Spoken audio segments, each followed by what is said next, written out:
بسم الله الرحمن الرحيم. الرحمن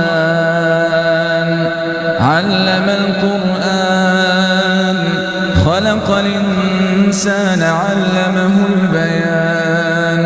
الشمس والقمر بحسبان، والنجم والشجر يسجدان. والسماء رفعها ووضع الميزان ألا تطغوا في الميزان وأقيموا الوزن بالقسط ولا تخسروا الميزان. والأرض وضعها للأنام فيها فاكهة والنخل ذات الأكمام والحب ذو العصف والريحان. فبأي آلاء ربكما تكذبان؟ خلق الإنسان من صلصال كالفخار، وخلق الجان من مارج من نار. فبأي آلاء ربكما تكذبان؟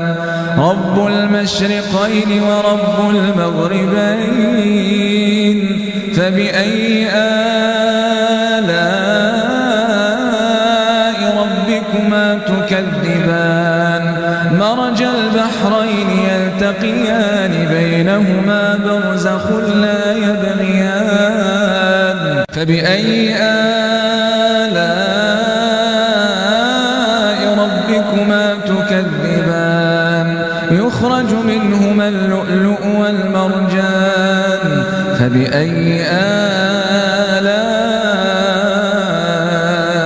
ربكما تكذبان؟ وله الجوار المنشآت في البحر كالأعلام. فبأي آلاء ربكما تكذبان؟ كل من عليها فان، كل من عليها فان، ويبقى وجه ربك ذو الجلال والإكرام. فبأي آلاء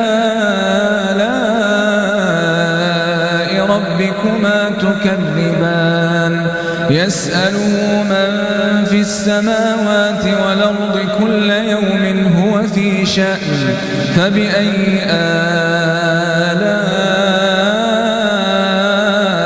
ربكما تكذبان؟